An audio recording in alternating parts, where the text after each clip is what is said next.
Boa tarde, pessoal. Então estamos aqui para fazer essa segunda videoaula do 7º ano. Lembrando sempre que esses assuntos aqui, vocês também verão grande parte deles no ensino médio. Então vamos lá. Essa segunda videoaula, ela continua sendo sobre a Idade Média. Seria a Idade Média parte 2. Então vamos lá. Lembrando sempre que essa Idade Média que nós estudamos, ela se refere aos acontecimentos na Europa. Os outros continentes, eles são um pouco deixados de lado nessa aulas sobre a Idade Média, tá certo? Alguma parte ali da África, mais a parte de cima, e alguma parte da Ásia que fica mais próxima à África, mas o restante está acontecendo outras situações nesses continentes. Veremos inicialmente aqui sobre as cruzadas. Como o próprio nome já diz, as cruzadas se refere aos acontecimentos da Idade Média, na qual a cruz da Igreja Católica, da Igreja Cristã, tem grandes destaque. E esse nome Cruzadas vem porque no uniforme dos soldados, dos nobres, dos combatentes das cruzadas, no uniforme dele, na roupa deles, tinha uma cruz. A cruz que é um dos maiores símbolos da religião cristã. E o que foram as cruzadas? Entre os séculos 11, do ano 1097 e 1280, sucessivas expedições de cunho religioso e militar partiram da Europa rumo a Jerusalém, com a finalidade de retomar a Terra Santa conquistada pelos muçulmanos. As cruzadas foram muitas, mas as oficiais apenas 8. Elas não conseguiram atingir seu objetivo principal, a libertação definitiva de Jerusalém, mas transformaram-se em um empreendimento de natureza política, econômica e social. Então, resumindo, o objetivo principal das cruzadas era conseguir tomar dos muçulmanos a cidade de Jerusalém. Por quê? Porque a cidade de Jerusalém, que antigamente era conhecido como Canaã, depois conhecida como Terra Santa e finalmente como Jerusalém, é a cidade mais sagrada para o cristianismo.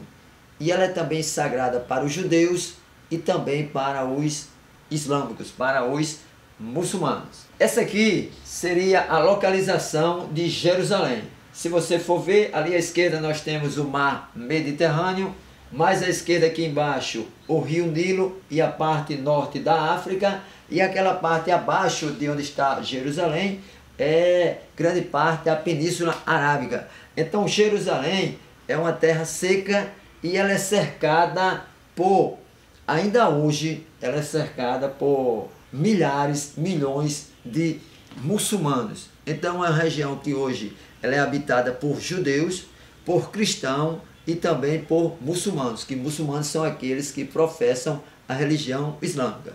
Então, desde aquela época até hoje, Jerusalém continua sendo uma cidade onde a guerra está presente constantemente, tá certo? É um barril de pólvora Jerusalém.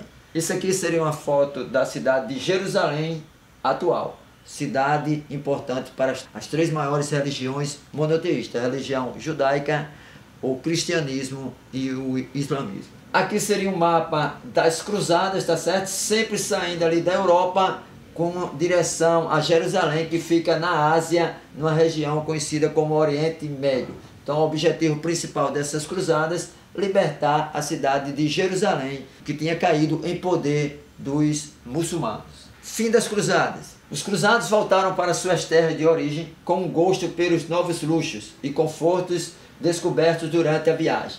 As cidades italianas, principalmente Veneza e Gênova, ficaram imensamente ricas com o comércio desses produtos na Europa. O grande desenvolvimento do comércio que as cruzadas propiciaram foi um dos fatores das profundas transformações que levaram do modo de produção feudal ao modo de produção capitalista na Europa durante os séculos seguintes. Em outras palavras, aquelas grandes expedições de caráter primordialmente ou alegadamente religioso prepararam o fim da Idade Média e o início da Idade Moderna. Em muitos outros aspectos, as cruzadas foram um desastre. Os cruzados não conseguiram expulsar definitivamente os muçulmanos e isso durou por séculos, chegando até nossos dias. Então ainda hoje os muçulmanos estão próximos a Jerusalém. Eles não foram expulsos definitivamente. Então as cruzadas, nessa parte, ela foi um fracasso. Mas ela vai obter êxito na questão do comércio, pois naquela época estávamos ainda na Idade Média, existia pouco comércio, e com as cruzadas, o pessoal da Europa ele vai se deslocar para outros continentes e mesmo para outras partes da Europa, outras cidades, e vai se desenvolver o comércio. Isso aqui vai ser um fato importante para o final da Idade Média e o início da Idade Moderna. Outro fato importante que ocorreu na Idade Média, a peste negra. Vamos ver o que foi a peste negra. Peste negra. As condições de higiene na Europa eram péssimas. O lixo das casas era lançado às ruas. Não havia encanamento ou esgoto. Tudo isso contribuiu para que uma terrível epidemia de peste atingisse todo o território europeu. A peste era provocada por uma bactéria transmitida por pulgas que picavam os ratos e depois os seres humanos. Foi trazida para a Europa por navios vindos do Oriente e matou cerca de 25 milhões de pessoas. Ou seja, 1/3 da população da Europa morreu em decorrência da peste negra. Inclusive na época, a peste negra foi associada ao final dos tempos. Muitos pensavam que o mundo iria acabar devido à grande quantidade de pessoas que morreram nessa época. Ela começa aqui, ó, mais próxima ao Mediterrâneo e depois ela vai se estender por praticamente toda a Europa, vai ser devastada pela peste negra. Outro fato importante, Guerra dos 100 Anos, que vai durar de 1337 a 1453, ou seja, na realidade ela durou durou 116 anos, mas ela não foi uma guerra constante, ela foi interrompida várias vezes. Então eram realizadas batalhas entre França e Inglaterra, parava-se um tempo, depois voltavam-se as batalhas. Foi um dos maiores conflitos da Idade Média, entre duas das principais potências europeias, França e Inglaterra. Apesar do nome, durou mais de um século. Segundo a definição dos historiadores, tudo começou em 1337 para terminar só em 1453. Não foi um confronto ininterrupto, mas uma série de disputas que incluíram várias batalhas entre esses dois países. Qual foi a causa? Sempre assim, sempre em história é importante saber as causas, o que ocorreu e as consequências. Então vamos ver quais foram as causas da Guerra dos 100 Anos. No plano político, a principal causa da guerra foi de ordem política. Após a morte do rei francês Carlos IV, em 1328, Eduardo III, o rei da Inglaterra, reivindicou o trono francês. Na verdade, Eduardo III era sobrinho de Carlos IV, por parte de mãe. No entanto, os franceses alegaram que a sucessão não podia ocorrer a partir de um descendente de linhagem materna. Desta forma, proclamaram como rei Felipe, primo de Carlos IV. Após a fracassada tentativa de golpe, Eduardo III declarou guerra aos franceses. A primeira e mais importante causa da Guerra dos 100 Anos foi que, com o falecimento do rei francês, o rei naquela época da Inglaterra reivindicou esse trono para ele. Mas isso não ocorreu e ele vai declarar guerra à França. Outra causa foi uma situação do plano econômico. O interesse econômico também explica esse desgastante confronto.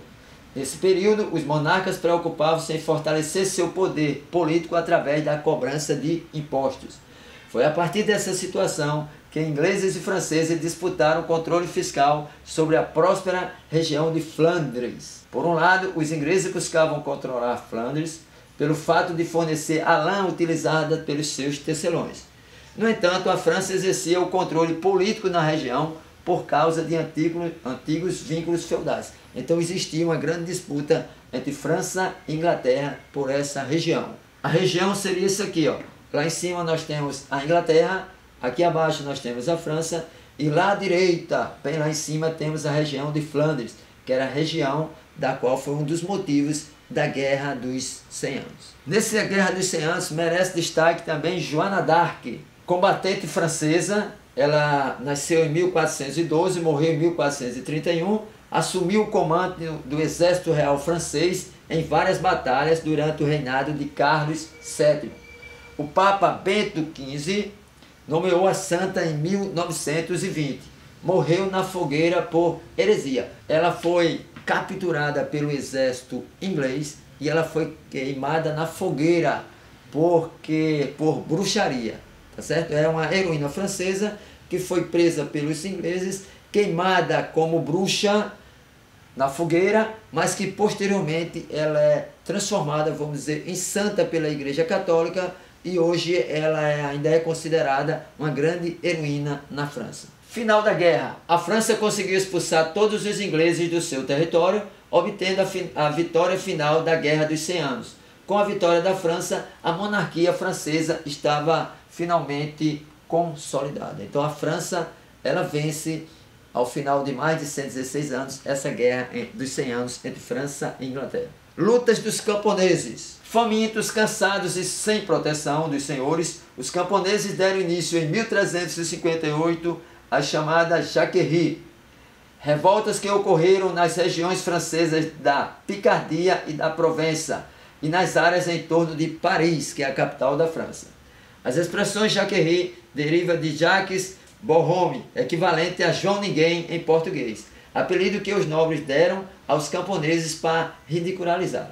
Então essas lutas camponeses foram a luta dos pobres contra os ricos, dos camponeses pobres contra a nobreza que dominava a Europa. Mudanças na Europa. A partir do século XI, ocorreram algumas mudanças na Europa que acabaram levando a uma crise no sistema feudal. Como já estudamos, o feudalismo é o modo de produção, é o sistema reinante na Idade Média. É aquele modo de produção em que quem trabalha são os servos.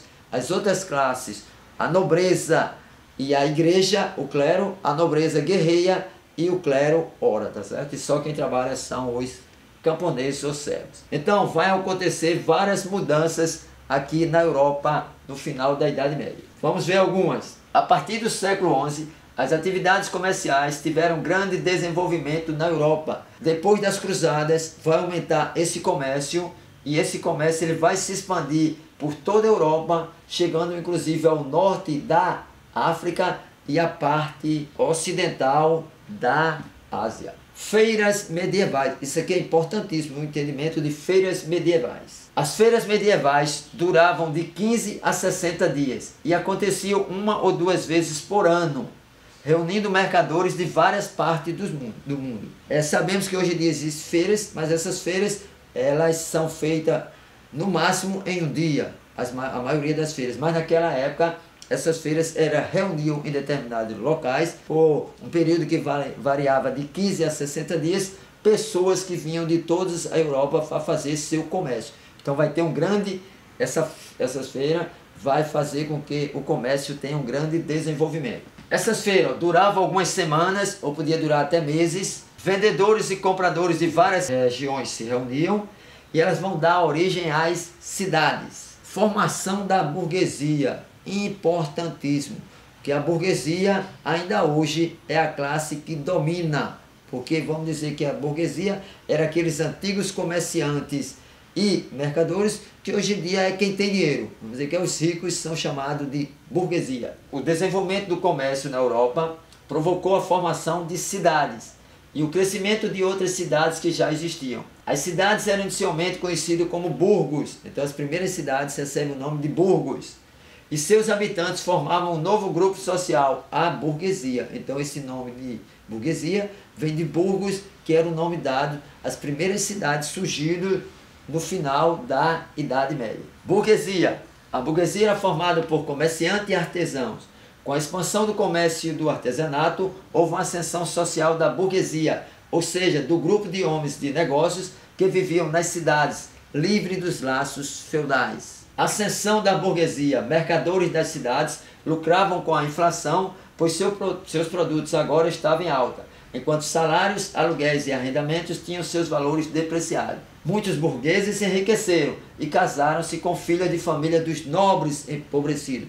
Por quê? Porque na Idade Média, antes, o clero e a nobreza eram as classes mais importantes. No final da Idade Média, já vai ter uma mudança. A burguesia já vai se tornar uma das classes mais importantes. Era o sinal da ascensão da burguesia e da lenta mas irreversível decadência da nobreza. Então, ascensão da burguesia e decadência da nobreza. E assim encerramos essa segunda videoaula com os conteúdos do 7º ano.